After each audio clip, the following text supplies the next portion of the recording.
For today's lesson, you will learn to compare integers. To compare integers, we have here again the number line for you to visually see which integer has a greater value.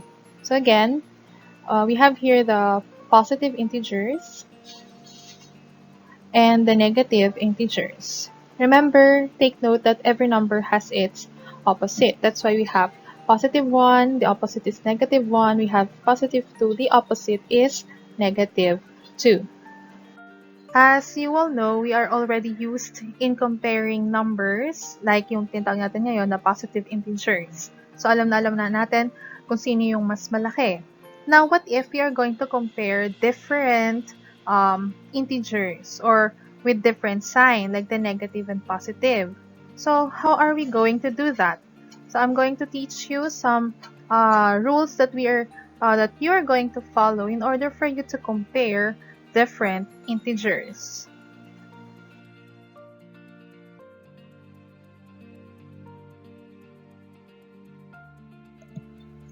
So, in comparing different integers, madali lang. Just remember this, that integers on the right, yung ating mga positive integers, are always greater than the integers on the left, or the negative integers. So, no question asked. Lahat ng positive integers natin, they are greater than the negative integers. So, for our examples, we have 3, positive 3 is greater than negative 10.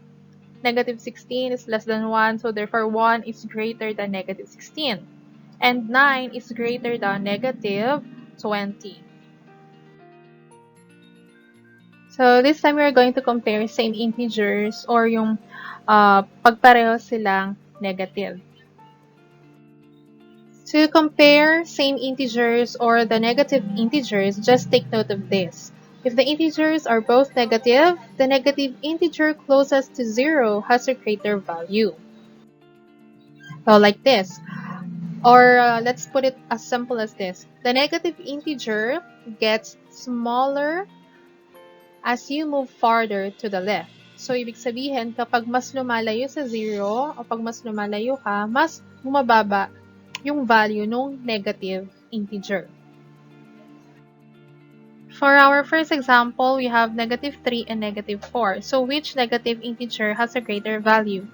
So, tingin tayo dun sa ating number line.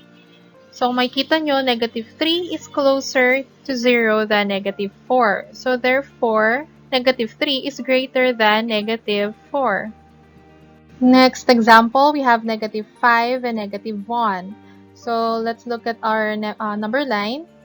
So, as you can see, negative 1 is closer to 0 than negative 5. So, therefore, negative 1 is greater than negative 5.